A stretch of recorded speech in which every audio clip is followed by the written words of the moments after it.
प्रणमीय सिरसाणे में गुणरयण विभूषणं महावीरं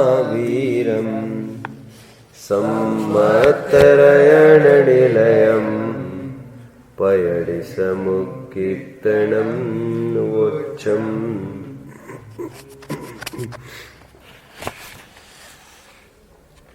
16वीं और 17वीं गाथा को हमने पूर्ण किया था। अंतराय कर्म को सबसे अंत में लिखे जाने के 3 कारण हमने देखे थे। अंतिम कारण देखा था, नाम तिय निमित्तादो विगम पडिदम अगादि चरिमम्ही। इसमें बात आई थी कि नाम, गोत्र तथा वेदनीय, इन 3 के निमित्त से अंतराय कर्म अपना काम करता है।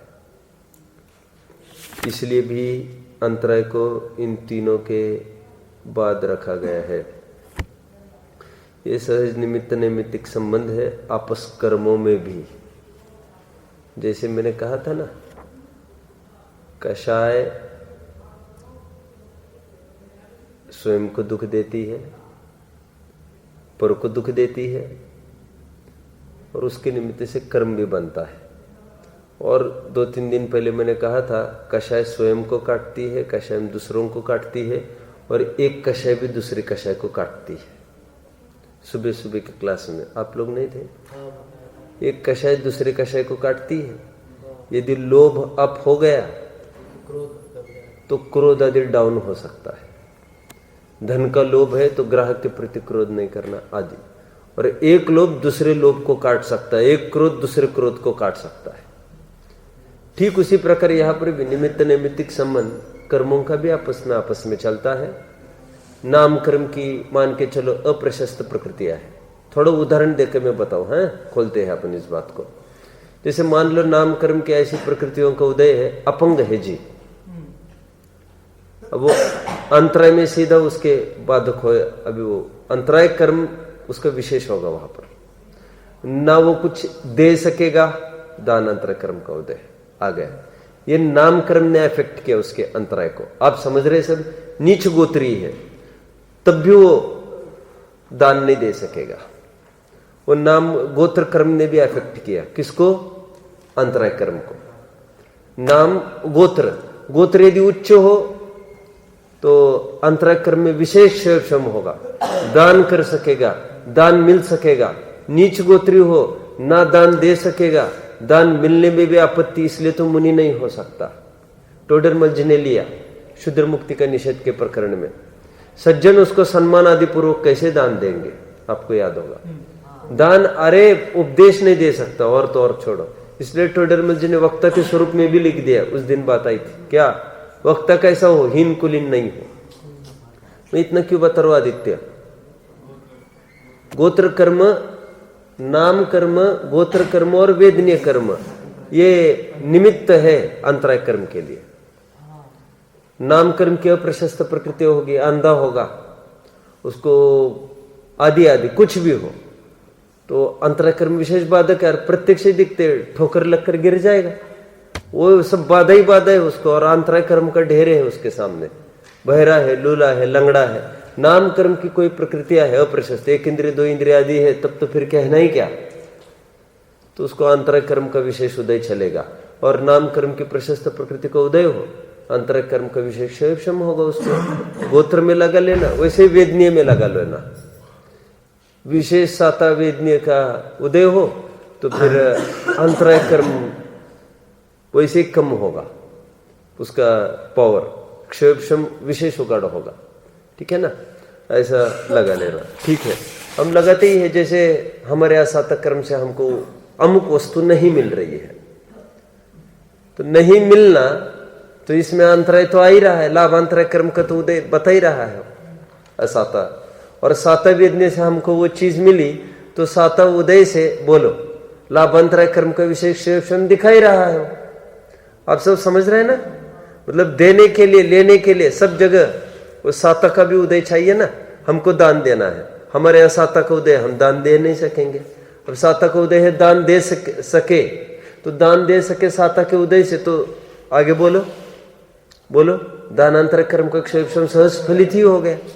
दान, लाभ, भोग, उपभोग, वीर्य, लाभ में तो स्पष्ट ही दिख रहा है, भोग और उपभोग में भी स्पष्ट दिख रहा है क्या कि ये सातवेदनीय डायरेक्ट रिलेटेड है विशेष क्षेत्र से, लाभ, भोग, उपभोग। इवन दान में भी लगा लेना, और दान, लाभ, भोग, उपभोग, वीर्य, वीर्य मतलब तो अलग से तो कुछ नहीं है, उत्साह बढ़ाने में, तो सातवेदनीय के विशेष उदय होगा तो विशेष उत्साह होगा कोई भी काम करने में, अन्यथा नहीं होगा। फिर तो निष्कर्ष पर आए हम, कौन से निष्कर्ष पर आए बोलो? नाम, गोत्र और वेदनीय के निमित्त से अंतराय कर्म होता है, इन तीनों कर्म के निमित्त से, उदय से नहीं, इन तीन कर्म के निमित्त से यह अपना अपना फंक्शन करता है, इसलिए अंतराय को इनके बाद रखा गया। ये तीसरा कारण कल हमने देखा, आगे बढ़ना है। 18वीं गाथा देखिए सब, ये कारण कार्य संबंध घटित करके दिखा रहे हैं, ये क्रम की सहेतुकता सिद्ध करते हैं। औ बलेन अवठिति, आयु के बल से अवस्थिति होती है। अवस्थिति मतलब साथ बने रहना, जीव और शरीर का सहयोग, एक क्षेत्रावगा संबंध। भवस्य इति, भव, भव मतलब ही एक साथ बने रहना, भव विपाक की प्रकृति तो है ही आयु। भवस्य इति नामम औपुवम तु, अच्छी बात लिखिए, इसलिए आयु पूर्वक ही नाम कर्म को बताया गया है, क्योंकि नाम कर्म तब तक अपना काम नहीं कर सकता, कब तक? जब तक आयु कर्म ना हो। जैसे बहुत अच्छे से मैं बात करूं तो नरक आयु है, बोलो नरक गति, नरक गत्यनुपूर्वी, यह सब वो आयु का अनुसरण करके काम करेंगे। भले चारों गतियां उसकी सत्ता में पड़ी है, जो मूल आयु होगी उसी के अनुसार वो गति काम करने वाली है। और फिर साथ साथ नरक आयु है, बोलो अभी, अब बोलो क्या बोल रहे थे? वैसा ही संस्थान, हुंडक संस्थान, संगनन होने का तो ऐसे सवाल नहीं वहां पर, लेकिन वो वैक्रिक शरीर आदि सब, इसलिए आपने देखा होगा चौथे गुणस्थान में, पांचवें गुणस्थान में बंधने योग्य आयु देवायु ही कही है, इसलिए वहां पर संगनन कुछ भी नहीं रहता बंधने लायक। आपने नोट किया थोड़ा, क्योंकि चौथे गुणस्थान में एकदम टॉप वज्र शब्द संगनन चौथे तक बन सकता है, पांचवें में कोई संगनन नहीं कहा। क्यों नहीं कहा? अरे सिंपल लॉजिक है, वहां पर देवायु बनती है, संगनन कहां से बोलेंगे? और संस्थान भी बोलते हैं, समझ चतुरस्र संस्थान ही बन देगा, वहां पर उतना ही रहता है, आपको जानकारी में ना। इसलिए पहले गुणस्थान में मिथ्यात्व के उदय को लेकर ही एकदम चार हल्के संगनन और एकदम 4 हल्के संस्थान होते, ऐसा ही है ना? जैसे नहीं नहीं नहीं नहीं, आई एम सॉरी, ऐसा ही है। 16 प्रकृतियों में नहीं 25 प्रकृतियों में लिया है, वे 4 संस्थान और 4 संगनन, और मिथ्यात्व को लेकर एकदम हल्का संगनन एक है ना, और वज्र क्या है, असंप्राप्त सर्पाटिका संगनन एक, और हुंडक संस्थान, ये पहले गुणस्थान को लेकर बोले। और अनुरूप नरकायु, नरक गति, नरक गति अनुपूर्वी, नपुंसक वेद, सब अनुरूप चलेगा वहां। नाम कर्म अनुगम करता है आयु का, है ना। तो एक साथ बना कौन सी आयु होगी उसके अनुसार नाम कर्म की बहुत सारी प्रकृतियां मैटर करती है, वो फिर चालू होगी बंधना, ऐसा। तो पहले आयु सेट होती है, फिर उसके अकॉर्डिंग नाम कर्म होगा, और इनफैक्ट फिर देवायु और नरकायु होगी तब तो फिर पंचेंद्रिय ही होगा, बादर ही होगा, पर्याप्तक ही होगा, आदि आदि सब प्रकृतियां समझ लेना, ठीक है। देखिए, औ बलेन अवठिति भवस्य इति नामम औपुवम तु, ठीक। आगे भवम अस्य, भवम अस्य, भव को लेकर, भव को लेकर अर्थात भव के निमित्त से नीच उच्चम, असीय जो लिखा है ना यहां पर, वो असीय स्टैंड्स फॉर आश्रय, असीय आश्रय लेकर, आयु के ही आश्रय को लेकर, भव के आश्रय को लेकर नीच उच्च गोत्र बनता है। ये ठीक है, आयु नाम गोत्र, राइट। अभी इसमें कैसे टैली करेंगे, थोड़े इसमें कोई लॉजिक लगाओ भी। नाम कर्म में हमने बहुत सारी लॉजिक लगा दी ना अभी, और भी आप कहेंगे खूब लॉजिक लग सकेगी। जैसे देखिए मैं बताऊं आपको, ये उद्योत ये तिर्यंश को ही होता है, इवन आतप भी। ऐसे कई प्रकृतियां, नाम कर्म ये टोटली आयु को लेकर काम करेगी। और अपन यदि सामने लेकर विचार करेंगे तो एक एक प्रकृतियों का भी बताना बनेगा, लेकिन अभी ख्याल में आ गया होगा। अभी देखना क्या है, आयु और गोत्र, इसमें कैसे लगाएंगे? देव आयु है, उच्च गोत्र है, नरक आयु नीच गोत्र है, मनुष्य आयु है वैसे उच्च गोत्री है, लेकिन इसमें भी फर्क पड़ेगा उच्च नीच का। और तिर्यंशों को भी कदाचित उच्च गोत्र का है, वो बात अलग। लेकिन मोटा मोटा देव उच्च गोत्री और नारकी नीच गोत्री, तिर्यंश नीच गोत्री, ये तो बहुत ही पक्का है। तो आयु के अनुसार गोत्र भी निश्चित होता है। ये आगे कहा तक आए, भवम अस्य, भव के आश्रय से नीच उच्चम इदि गोदम नाम पुव्वम तु, इसलिए नाम पूर्वक गोत्र कर्म बताया गया है। आयु नाम गोत्र की सीरियल इन्होंने बोल दिया अभी, ठीक है। आगे अभी बीच में कुछ अचानक भी आ सकता है, ऐसा कुछ नहीं है, कंटिन्यूसी की बात होगी। अभी देखते हैं इनके क्या सूत्र है। घादिम्ब वेणीयम, घादिम्ब घातीवत वेदनीय। देखो थोड़ा सा आप 70वीं गाथा की पहली लाइन देखिए, अगाधिम वाह, यहां पर मिला है अघातीवत, घाती होकर भी अघातीवत। अब यहां पर घादिम व घातीवत वेणीयम, ये वेदनीय घातीवत काम करता है। और ये तुम बाल के साथ मत खेलो, और तो और इसीलिए तो वेदनीय की पूरी परिभाषा मोहने के मुख से दी जाती है। और तो और सुख दुख का वेदन सीधा बोलते हैं, जो सुख दुख हम मोहने का काम मानते ही है, सुख दुख परावरण इतना इंटर रिलेटेड है, हमने चर्चा भी की थी। तो कहते ये वेदनीय घातीवत ही काम करता है, मोहस्य बलेन, लेकिन मात्र मोह के बल से। जैसे वर्णी जी हमेशा को उदाहरण देते थे अन्य कारण के लिए, मैं अन्य कारण दूंगा। मालिक के हयाती में कुत्ता काटता है, मालिक की अनुपस्थिति में कुत्ता बस भौंकता है, क्यों? मालिक होना उसका जोर है पूरा, तो मोहनीय होना ये वेदनीय का पूरा जोर है। ये आप समझ रहे सब? देखो एक बहुत पहले टाइम बात है ये कि ये आप सब जानते हैं, तीर्थंकर प्रकृति जीव विपाक की प्रकृति है, यशस कीर्ति प्रकृति ये भी जीव विपाक की प्रकृति है। तीर्थंकरों में यशस कीर्ति नाम कर्म का उदय बोला है, वैसे साता साता का भी तो उदय बोला ही है, लेकिन अभी यशस कीर्ति का। तो यशस कीर्ति जीव विपाक की प्रकृति, it depends on how they feel, we feel मतलब अभी हाउ दे फील। अब लेकिन वहां पर कैसे फील करेंगे, वो प्रशस्त प्रकृतियां तो बोली जा रही है, तो सुख का वेदन करेंगे कैसे? लेकिन तो वेदन करने के लिए मोह चाहिए, थोड़ा मोह तो हट गए यहां से।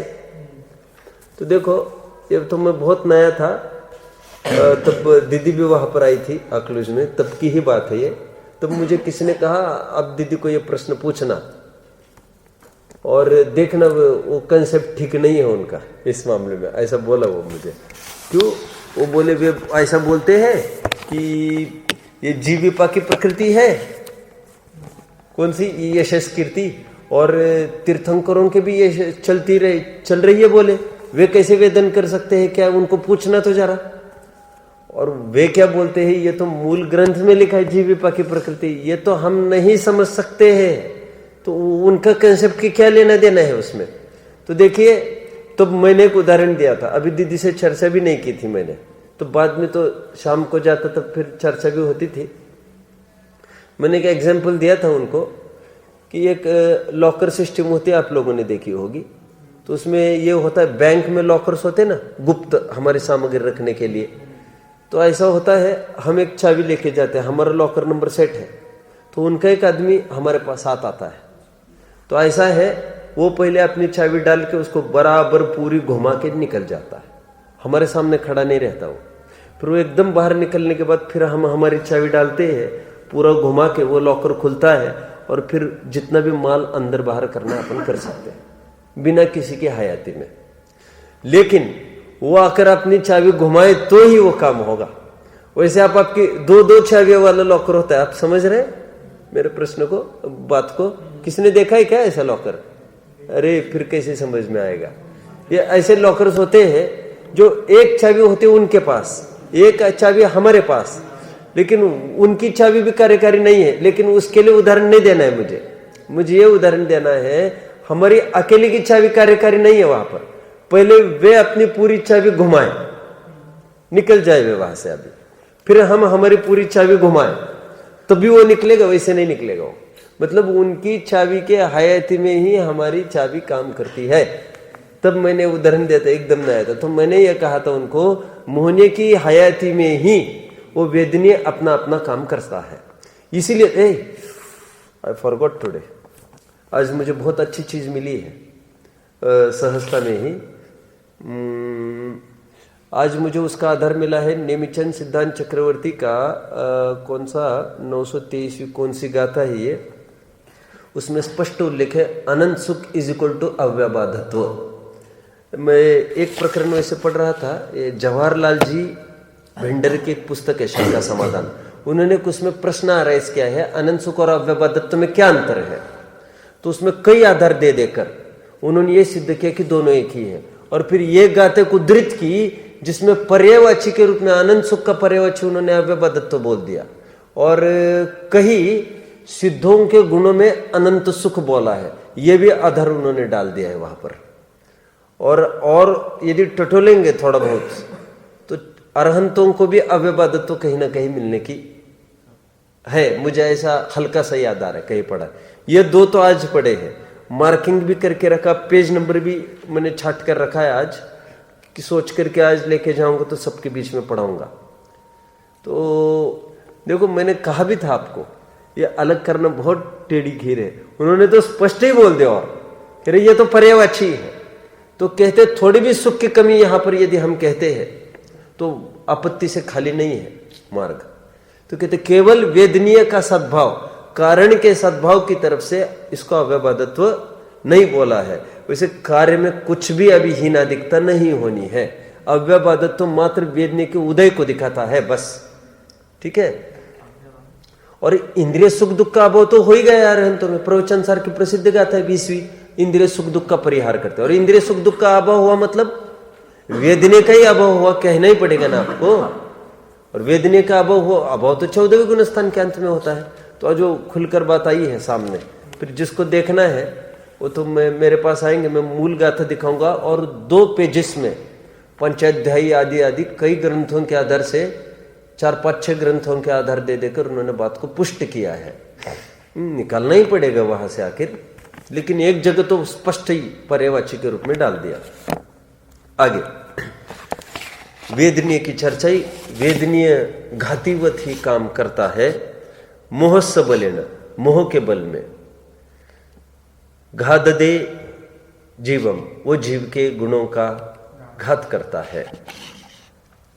इदि घादीणम मध्य, इसीलिए घाती कर्म के मध्य, मज्जिणम बीच में ही उसको डाल दिया है। मोहस्य क्या, मोहसादि मी पड़िदम तु, इसलिए मोह के पहले ही उसको डाल दिया है, हो गया ये।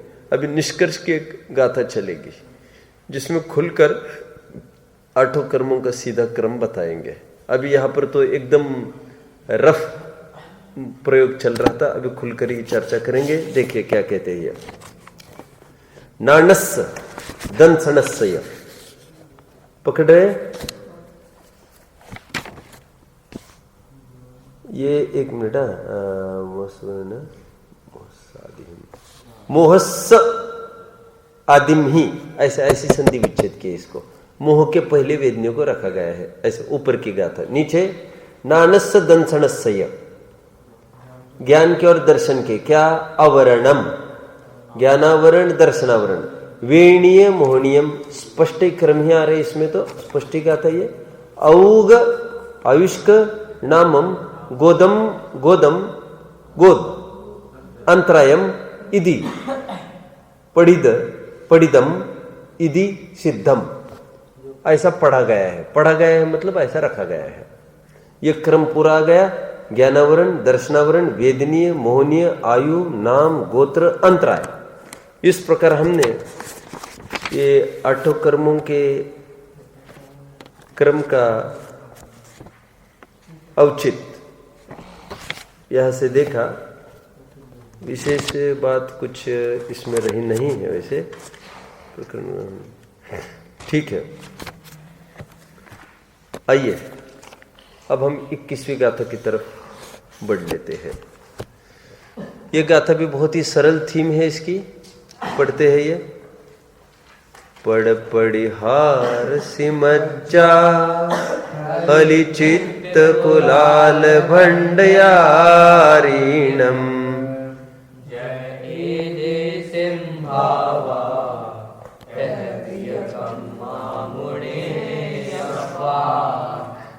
देखिए देखिए, एक एक शब्द देखते जाते। पड़,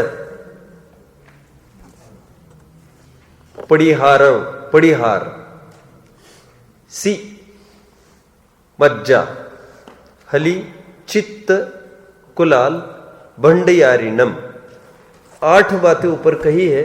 जह एदेसिम भावा, एदेसिम ऐसे, जह जैसे, जैसे ऐसे। अभी ये जैसे ऐसे एक साथ नहीं पढ़ना इसको। जैसे ये उदाहरण दिए हैं वैसे ये कर्म समझना।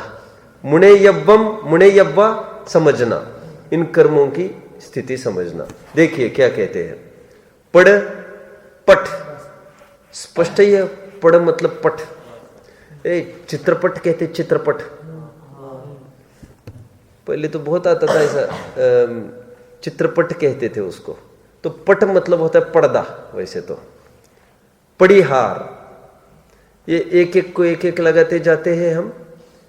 ये पट का उदाहरण दिया है ज्ञानावरण के लिए। इसका लॉजिक भी हम देखते जाते हैं, ऐसा क्यों कहते हैं। क्योंकि कोई वस्तु रखी है और उस पर कल्पना करे, जैसे ये चौकी है और चौकी पर मोटी मोटी 10 एक रजाइयाँ रख दो, तो दूर से आने वालों को मुश्किलें कुछ पता चले, कुछ नीचे भी रखा है, कुछ पता चलेगा, कुछ नहीं पता चलना। अब फिर एक एक लेयर हटाते जाओ तो थोड़ा थोड़ा ज्ञान होता जाएगा। और हटाते हटाते एकदम सॉफ्ट, एकदम पतला कपड़ा रहेगा तो बोल तो सकेंगे जरूर। यहां पर अमुक चीज है, भले स्पष्ट प्रतिभास नहीं होगा अभी उसका। जैसे जो आवरण हटता गया तो वस्तु संबंधी ज्ञान विशेष होता गया।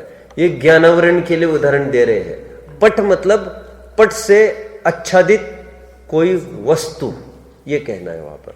उदाहरण में भले ये हो सकता है कोई बिल्कुल ही ख्याल में नहीं आए वस्तु क्या है नीचे इतने कपड़े डालने के बाद, लेकिन वस्तु स्वरूप में ऐसा नहीं होता।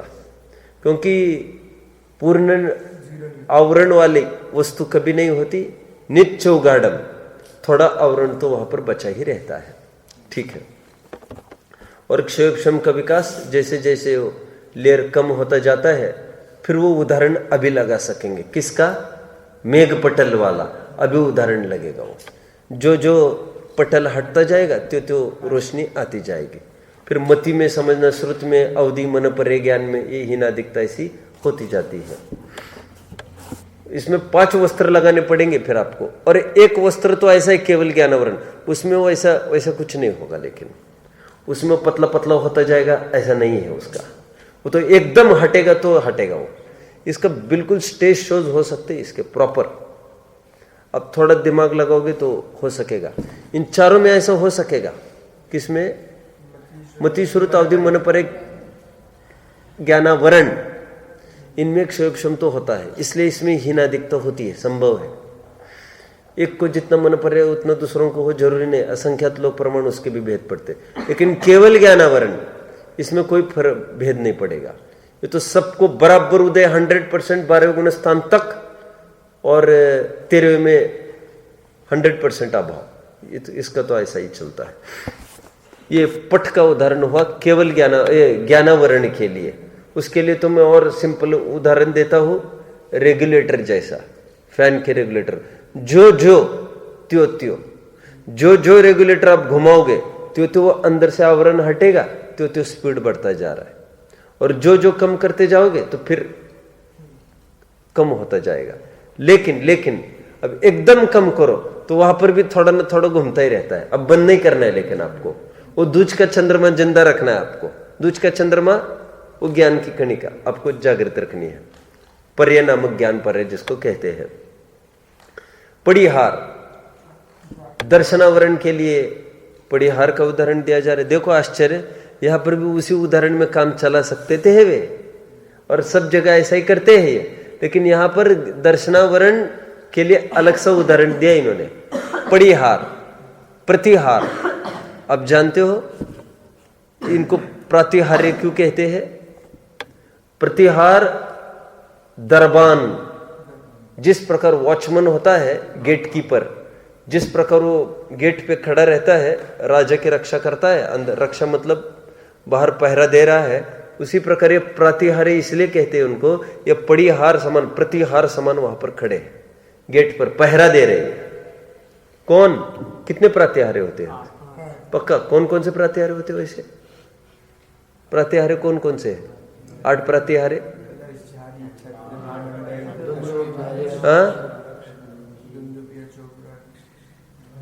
अशोक वृक्ष, राइट, सिंहासन, दिव्य ध्वनि, छत्र।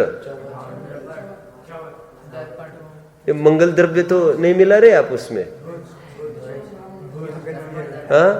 ध्वजा, बीजना, झारी, कलश, ये लेंगे उसमें।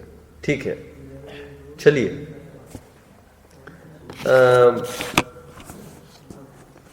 दर्शनावरण का हुआ।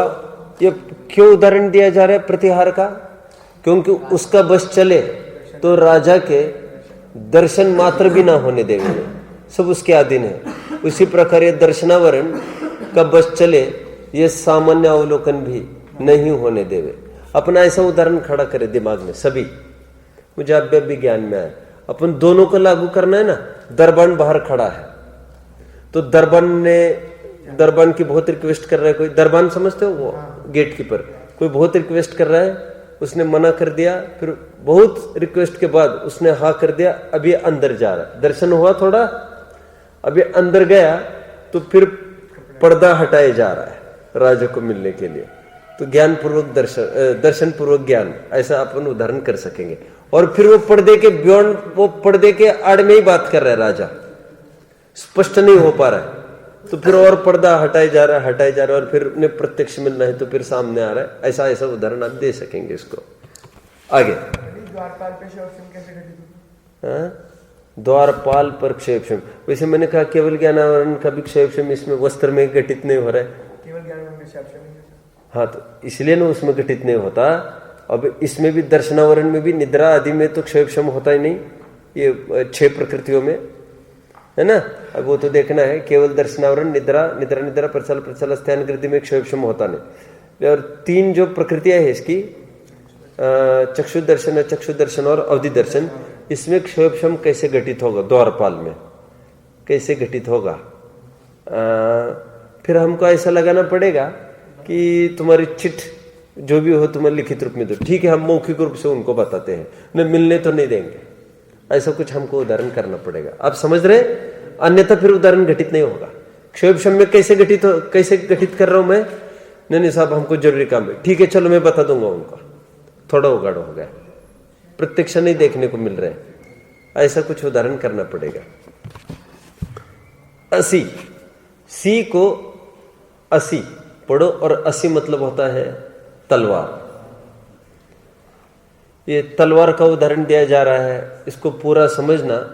शहद लपेटी तलवार, ये तो टीकाकार ने बाद में अच्छा उदाहरण दे दिया तो घटित हुआ। तो तलवार वैसे ही करेंगे।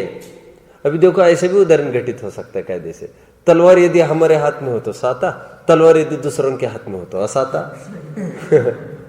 लेकिन टीकाकारों ने ये ढूंढ निकाला इसमें, हमारे तुम्हारे फिर दोनों के दोनों घटित होना चाहिए ना।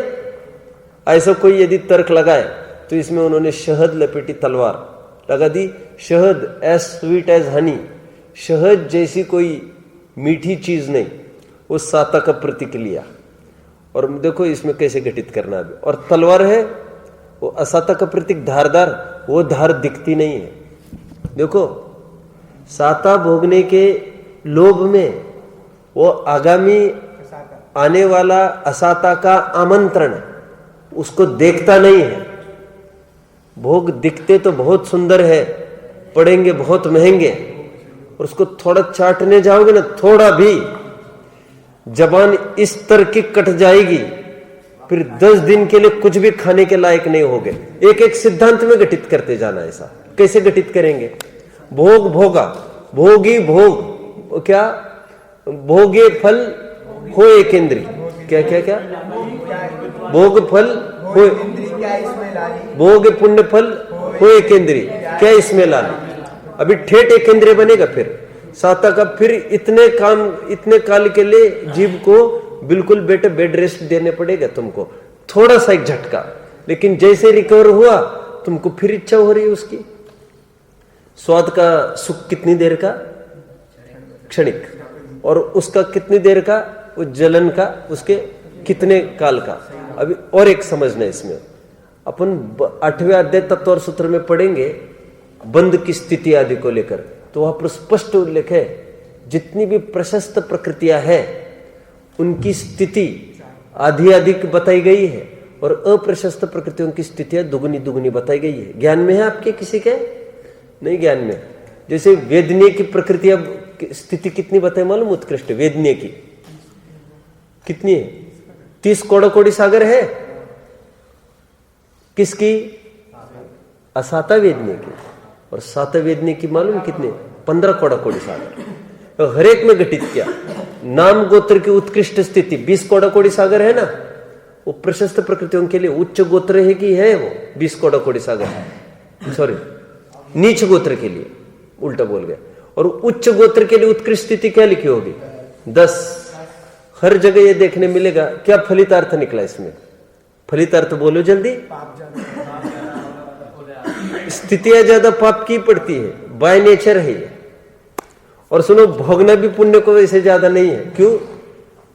मान के चलो 30 कोड़ी सागर की साता स्थिति मान दी भी, लेकिन इतने काल तो बोलो त्रस्पर्य में रहना नहीं उसको, तो गारंटी से वो वहां से च्युत होकर जाएगा स्थावर में। क्योंकि सादिक 2000 सागर के लिए निकला, और वो तो 30 कोड़ी की बात, सॉरी साता भी लो 15 कोड़ी की बात कर रही है, तो वो तो भोगना ही नहीं है इसको। तो मतलब भोगनी तो असाता ही है, वैसे ही असाता भोगनी बेचारे को तो दिखावा है मात्र। ये सिद्धांत में एक घटित होना है ऐसा, ये दिखावा है मात्र, फिर भोगना तो कुछ नहीं मिलेगा। वो भोगने के भाव का फल जरूर तुमको मिलेगा, ठीक है। वो फल तो खाने नहीं मिला बेचारे चक्रवर्ती को, लेकिन उसका फल तो भोगना ही मिला।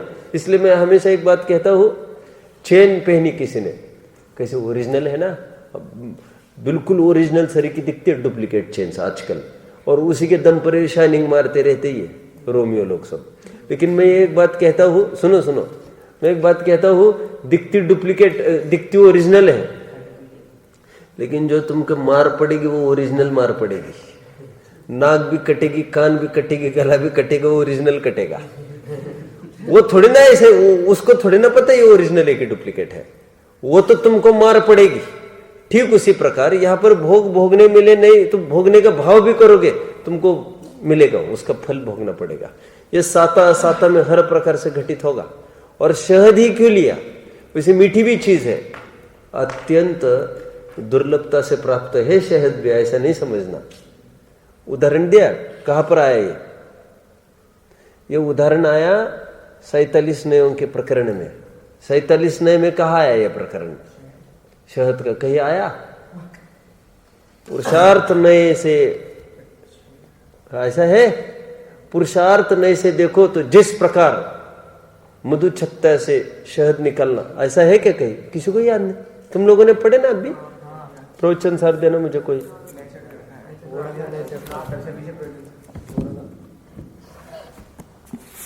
शहद का उदाहरण एक दिया आचार्य ने कही, और कहो तो एक बनारसी दास जी ने भी दिया। शहद लाने के लिए कितनी डेयरिंग करके शहद मिलता है मालूम? कैसा पेड़ है वो, इतना ऊंचा, उसको कैसे चढ़ के जाए, और ऐसे नहीं जाना पड़ता उसको कि जोखिम में है पूरा। क्यों? मक्खियां झूम रही है, एक भी मक्खी काटेगी नहीं, एक भी, कोई शरण नहीं है नीचे तुमको। Risk first. उसको तो पूरा ओढ़ के जाता है, बनारसी दास जी ने पूरा लिया इसको, ओढ़ के जाता पैक, और वो भी संभाले ये भी संभाले। हाँ, शहद की कीमत बहुत चुकानी पड़ेगी तुमको। और फिर वो जलाने के लिए कुछ लेके जाता है, उसमें भी थोड़ा गड़बड़ हुआ धुएं से, और कहीं ऐसा न हो तू ही बेहोश तू ही बेहोश हो जाए। देखो शहद का कहाँ पर मिलेगा?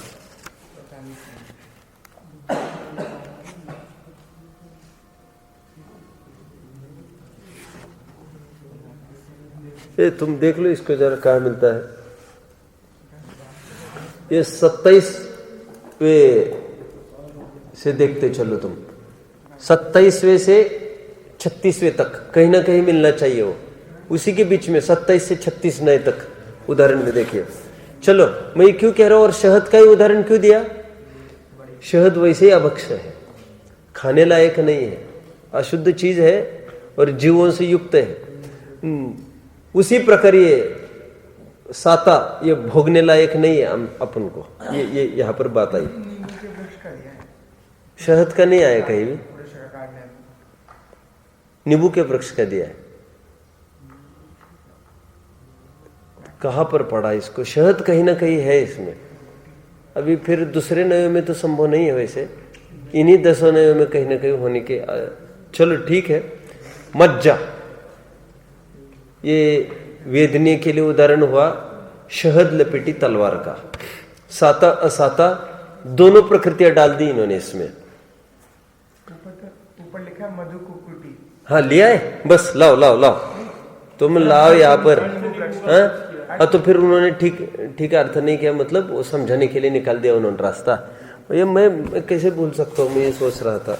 देखो कौन सा नया है? 32वां साध्य सिद्धि, तो यत्न साध्य सिद्धि 32वां। देखिए ये पुरुषार्थ नए से, मैंने पुरुषार्थ का मैं कुछ बोलना चाहता तो पुरुषार्थ का ही पूरा। पुरुषार्थ नए से ऐसा उदाहरण दिया आचार्य ने, पुरुषार्थ नए से सब कार्य पुरुषार्थ से होते। जैसे उदाहरण दिया जैसे पुरुषार्थ से, क्योंकि उनके सामने वही एक उदाहरण घूम रहा है। जंगलों में तो रहते ही है, ये कितना पुरुषार्थ है, कहते इतने पेड़ पर चढ़ना ही पुरुषार्थ नहीं। वो मक्खियां एक भी काटे मक्खी तो गए ये काम से, क्यों ये ऊपर चढ़े गए, ये धुआं हुआ करने, क्योंकि धुएं में रिस्क भी तो है, उड़ना भी चालू होते उड़ेगी, असावधान होकर काटना चालू करेगी फिर ये। तो ये देखो मैं ऊपर से पढ़ू, इन्होंने नीचे अर्थ दूसरा किया। ये संस्कृत इसलिए जरूरी है बहुत पढ़ना। देखो पुरस्कार नयन, पुरस्कार उपलब्ध, मधु कुक्कुटिक। कुक्कुटिक समझते हो? कुक्कुटिक ये आजकल वो एक कुक्कुट पालन भी चलता है, पोल्ट्री जैसा, उसको घरेलू रूप में उसको बहुत मुर्गियां वगैरह पालते हैं, वैसा ही ये भी पालते हैं ना, ये बहुत पालते ही ये भी ऐसा। देखो उपलब्ध मधु कुक्कुटिक पुरस्कारवादी वत यत्न साध्य सिद्धि। अब यहां पर इन्होंने क्या दिखा है, देखो उदाहरण नीचे ऐसा लिखा है, पुरस्कार से नींबू का वृक्ष प्राप्त होता है, ऐसे पुरस्कारवादी की भांति। ये नीचे क्या लिखा है देखो, नीचे नीचे फुटनोट पढ़ता हूं मैं। संस्कृत टीका में मधु कुक्कटी शब्द है, जिसका अर्थ यहां नींबू का वृक्ष किया है, किंतु हिंदी टीका में श्री पांडे हेमराज जी ने मधु छत्ता अर्थ किया है। ऐसे दो यहां पर बातें लिख रहे हैं। ठीक है, मैं तो शहद को अनेक प्रकार से घटित करके दिखा रहा हूं यहां पर। अभी कहां तक आए?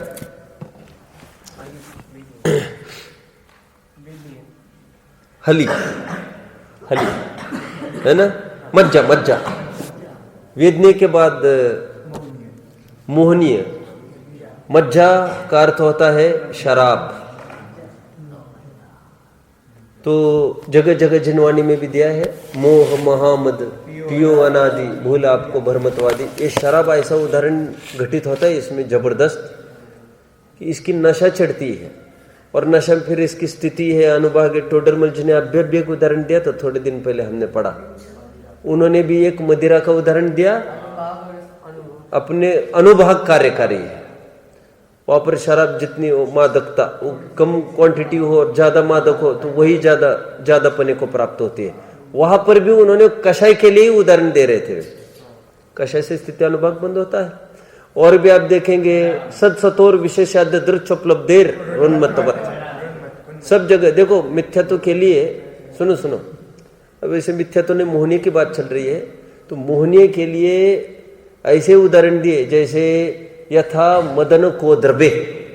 आगे मोहनीय के लिए और एक उदाहरण आने वाला है, कोदों का। जितनी नशीली चीजें हैं ना, देखो मोहनीय के लिए क्या क्या उदाहरण आता है। कोदो एक, फिर वो धतुरा, जो जन धतुरा खाए, जो जन धतुरा खाए सो सब कंचन माने। सब एकदम उसको नशा चढ़ जाती है। ठीक है, और फिर देखिए मज्जा, ये शराब के नशे में जिस प्रकार उसको चलने का भी स्व और पर घर का भी होश नहीं होता है, उसी प्रकार मोह से युक्त जीव को कुछ भी होश नहीं रहता है।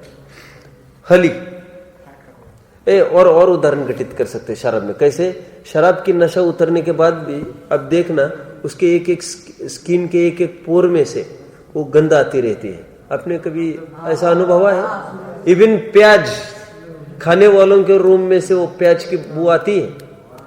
बीड़ी पीने वालों के रूम में से वो बीड़ी की बू आती रहती है। अभी ये क्यों उदाहरण मैंने घटित किया? कोई भी बोल के दिखाओ। नशा उतर गई लेकिन अभी रोम में से भी वो गंध आ रही है बराबर उसकी। दर्शन मोह चारित्र मोह में आपको घटित करना है। दर्शन मोह उतरने पर भी वैसे झूलता नहीं दिखता, लेकिन अभी भी वो असर कुछ न कुछ मात्रा में अभी है, सर्वथा वो ठीक नहीं हो पाया है। हली मज्जा शराब के लिए हो गया ये। हली ये काठ का खोड़ा, ये इसका उदाहरण अपन ऑलरेडी देखे है। आयु के लिए एक बाइंडिंग समान है, हथकड़ी समान। आज के हथकड़ी और पैर की बेड़ी समान अपन ले सकते हो, उसका उतना वहां पर सहयोग बना ही रहता है। आयु कर्म के कारण एक क्षेत्रावगा संबंध बना रहता है। जो जो जीव के साथ होगा वो शरीर के साथ होगा, जो जो शरीर के साथ होगा वो जीव के साथ होगा।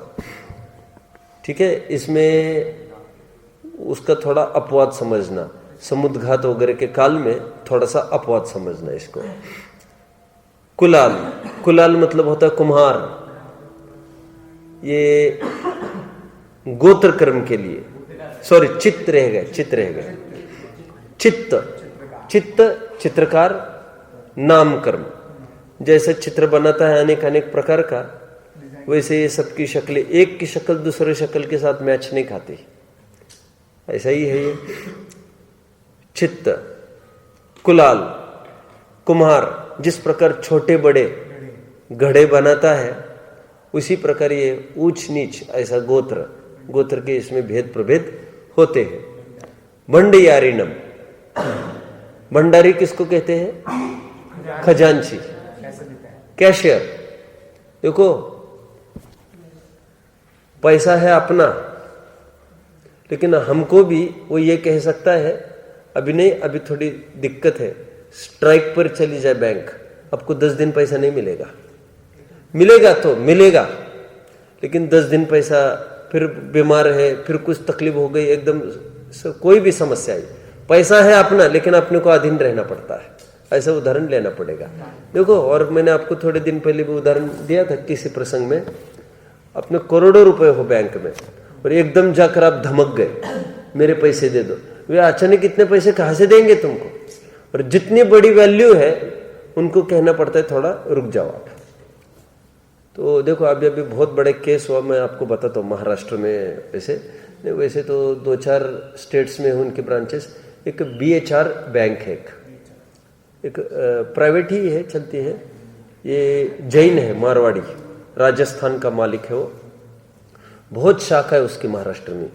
ये भाईचंद हीराचंद रायसोनी, सुनो सुनो सब सुनो। अब इसकी चलती थी बैंक और बहुत अच्छी थी वो, लगभग 2000 करोड़ उसका सेविंग हो गया था। और उसका ये कहो आप, इतने प्रॉफिट में थी वो, जितना उसके पास सेविंग है और जितना बांटा भी है उसने, ये और उसके दुगना तिगुना प्रॉपर्टीज उसके नाम पर है ना। प्रॉपर्टी जो समझो इतना बांटे, समझो 1 करोड़ दिया किसी को, 2 करोड़ की जगह है उसके पास गिरवी में, मतलब इतना इंटरेस्ट सबको इतना अच्छा रहा उसका, तो सब अच्छा रहा उसका। अभी हुआ क्या प्रॉब्लम देखो, रातों रात एक जन ने क्या किया, चोरी नहीं की, उसने ऐसा किया, एक रूमर इस प्रकार की कि बैंक में पैसा नहीं है, खत्म हो गया और गड़बड़ हो रहा है, सब गड़बड़ हो रहा है, यहाँ पर सब फ्रॉड चल रहा है, फ्रॉड चल रहा है। रातों रात इतना फैल गया, दूसरे दिन बैंकों में लाइन की लाइन सबकी, पैसा दो पैसा दो पैसा दो, और जगह जगह जगह जगह जगह जगह।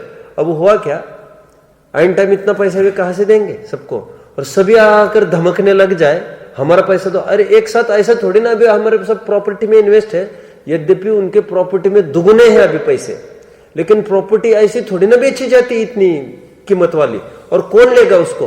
तो कह रहे अरे हमको फुर्सत तो दो, फुर्सत तो दो। तो फिर पैसा भी वो नहीं पूर्ति कर सके, तो और एक रूमर खड़ा हो गया, मतलब इनके पास पैसा नहीं, तभी तो नहीं दे रहे। तो फिर इतना जोर पकड़ा अभी उसको, और बहुत हमारी फैमिली में तो इतने गए हैं पैसे उनके, पापा जी के भी 20-25 लाख, और तो और पहले दिन वो सब, और इसके उसके मतलब घर वाले मेंबर्स के 20-25 थे, वो तो निकाल लिए। और आइन टाइम फिर पापा जी बोले नहीं, मेरा आप कल दे देना, कोई बात नहीं। और बस दूसरे दिन से सभी बैंक्स में ताले लग गए। महाराष्ट्र में लगभग उसकी 100-150 ब्रांचेस है पूरी, ओनली महाराष्ट्र में 100-150।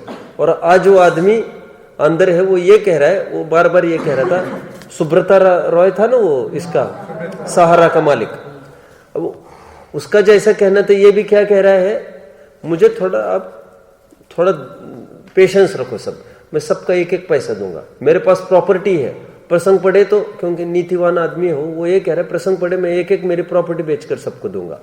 लेकिन इतना प्रेशर डाल दिया उसको, सीधा जेल में पकड़ लिया। बोले आप मुझे, फिर अभी वो सीधा एक बात कहता है, अब वैसे आपने मुझे जेल की हवा खिलाई दी, अब जेल में हूं, अब जो करना है सो करो, अभी अब मैं कुछ नहीं करूंगा। अब और फंसे लोग, तो वो कहते मैं दे रहा हूं, मैं बोल रहा हूं ना, मुझे तो अभी दूसरी बात कहनी है। और आज भी वो अंदर ही है, इतने बड़े घर का आदमी, लेकिन केवल एक कारण बना उसका, एक रूमर एक जन ने खड़ी कर दी बस। वो ये बहुत होता है, मीडिया के हाथ में है किसको उठाना और किसको डाउन करना। अभी कहते हैं इसमें कुछ पॉलिटिक्स हुआ, मतलब एक लीडर ने पैसा मांगा था उसको इलेक्शन के टाइम में, उसने दिया नहीं, तो कहते सुनते हैं ऐसा एक इसी की चाल रही, अचानक कुछ फ्रॉड करना, फिर मीडिया को लगा देना उसी में, बस मीडिया काम करेगी, फिर सब जन जाकर धमकेंगे भाई पैसा दो पैसा दो पैसा दो पैसा दो, खत्म। कहां से देगा वो इतना पैसा? क्यों? एक जजमेंट रहता है, ये 5 साल के बाद मांगेगा, 3 साल सर्कुलेशन चलेगा, ये आ भी रहा है जा भी रहा है। अचानक सब लेने वाले खड़े हो गए, अरे हमने भी तो लोगों को दिए हैं, वो ऐसे थोड़ी ना हम उनको घर पर जा जाकर ले सकते हैं, उनसे कह रहे बस अभी फिर तुम लोगों को जो ख्याल में करो, ठीक है। मुझे तो क्यों कहना है इतना सारा, ये भंडारी लोग, ये भंडारी का ऐसा काम है, पैसा है हमारा, अब कितने काल तक आपको लटकते रहना पड़ेगा, कुछ नहीं कह सकते। अब वो गवर्नमेंट ने ले लिया वो केस अपने अंडर, और गवर्नमेंट उसको कैसे टैकल करेंगे और कितने साल लगेंगे, अभी तो बहुत तकलीफ है इसमें। चलिए, तो ये भी हमारा एक गाथा पूरी हुई। 21वीं 22वीं गाथा हम अगले पीरियड में देखेंगे। ओम नमः।